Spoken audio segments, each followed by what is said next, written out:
Welcome to this video.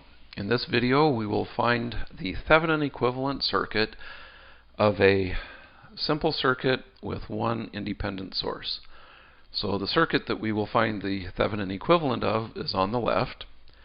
You can see there's one independent source, and on the right I've shown the structure of the Thevenin equivalent circuit. So what we need to do to find this Thevenin equivalent circuit is to find VOC, which is the open circuit voltage, and RTH, which is the equivalent Thevenin resistance. So we'll go ahead and get started trying to find the open circuit voltage. So the open circuit voltage is the voltage at the two terminals of the circuit without anything connected to those terminals. So what I've drawn here is the open circuit voltage. And so we look at this circuit and we say, well, I do have a single loop here, so that seems like that would be helpful. The one thing that seems a little strange is it may not be clear what to do with this 1 k ohm resistor which is sitting here. And basically it turns out that this 1 k ohm resistor doesn't affect VOC in the following sense. Basically, this end of the resistor is not connected to anything. So there's no way for current to flow through the resistor. It just won't happen. So there's no current through the resistor, again because this end's not connected to anything, which means that there's no other place for there's no place for the current to flow after it goes through the resistor. If there's no current flowing through the resistor, then the voltage across the resistor is 0 volts. Which means that the open circuit voltage that I want to find is actually the voltage across this 1 k ohm resistor. Okay, again, because the voltage across this 1 k ohm resistor is 0, so that means that this point is at the same voltage as this point. So I need to find VOC. In this case it's going to be pretty easy. I have VOC is equal to, I can use a voltage divider because I have this 8 volt source in series with 2 k ohm resistor and a 1 k ohm resistor. So it's going to be 8 volts times 1 k ohm over 1 k ohm plus 2 k ohms, which turns out to be 8/3 volts, which I guess if I wanted to write this in decimal form, this is 2.667 volts.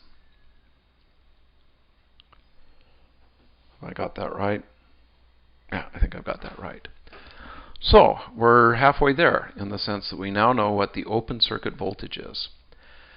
Now what I need to do is find the short circuit current. And to do that, let's tidy up a little bit. I'll get rid of this guy, get rid of this guy.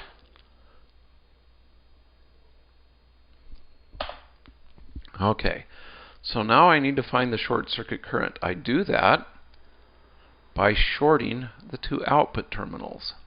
And the current that flows here will be ISC. Okay, so let's see, how can I do this analysis? Well, it looks to me like I have two 1 k ohm resistors, this guy and this guy, in parallel. So I could take the parallel combination of this guy and this guy and use that then to find the voltage across these two resistors. And once I've got that voltage, then I can find the short circuit current. You'll notice the short circuit current is the same as the current that flows through this 1 k ohm resistor. Now, one thing I want to warn you about, because it's a mistake that I've seen almost everybody make at some point, your temptation is to use this VOC that you've already computed somewhere in the computation of ISC.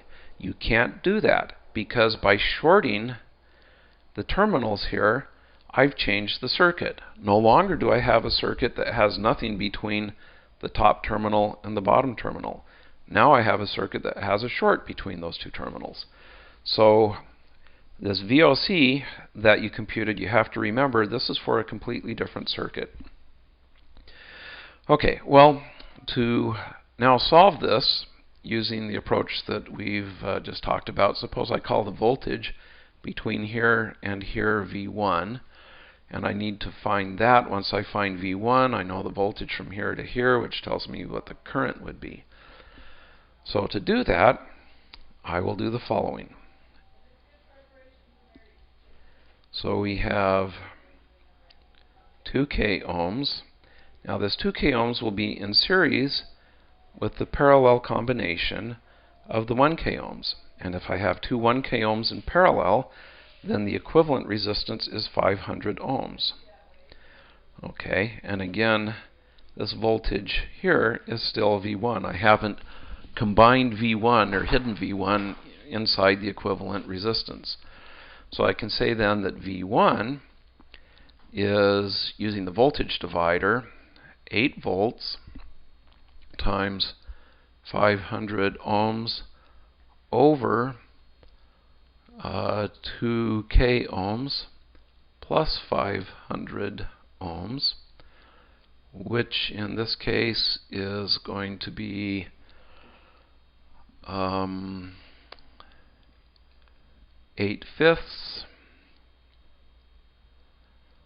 which I can write as 1.6 volts.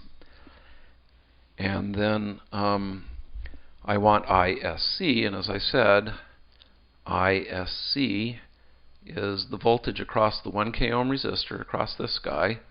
So that's going to be 1.6 volts divided by 1K ohms, which is then 1.6 milliamps. Okay, so we have the open circuit voltage, which we got here. We now have the short circuit current, which we have here.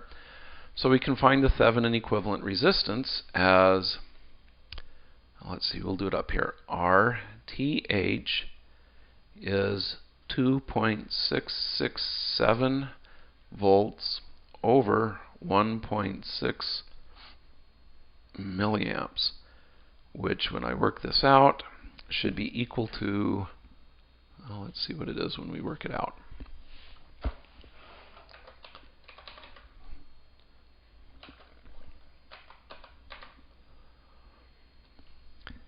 It turns out to be 1.667 K ohms.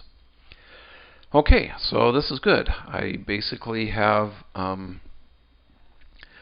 the open circuit voltage that I needed and the Thevenin equivalent resistance. Now, normally we would say we're done, but I'd like to show you that there's an alternative way that we can compute the Thevenin equivalent resistance for this circuit. This circuit has no dependent sources. So let me clean up just a little bit here. So what I can do then is, rather than finding VOC over ISC, because the circuit has no dependent sources, I can look at this terminal and find the equivalent resistance between them. So if I look at this terminal, I have, well, let me back up. Before I can do that, I need to set all of my sources to 0. And so to set a voltage source to 0, we replace it by a short circuit. Okay, now we can do what we need to do. You'll notice that this 2K ohm resistor and this 1K ohm resistor are in parallel. So I can replace this 2K ohm and 1K ohm resistor with the following: 1K ohm times 2K ohms over 1K ohm plus 2K ohms, which should be 667 ohms. So now I can replace my parallel resistances by 667 ohms, I still have this 1k ohm here, and this goes here to my terminals. Okay, now I have a 1k ohm in series with 667, which basically says then that my Thevenin equivalent is going to be the equivalent of these series resistors, which is 1.667 k ohms, which turns out to be the same answer that we got when we did it by finding the open circuit voltage and dividing by the short circuit current. It's always kind of refreshing when these things work the way they're supposed to. So that pretty much concludes this example. The idea, again, is that I could take my original circuit and I can replace it now by, well, in fact, let's tidy up to summarize. I can replace it by a single source, which is 2.667 volts. This is my open circuit voltage, and a single resistor, which is 1.667 k ohms. And this is electrically equivalent to my original network. Okay, with that, we will end this example. Thanks for watching.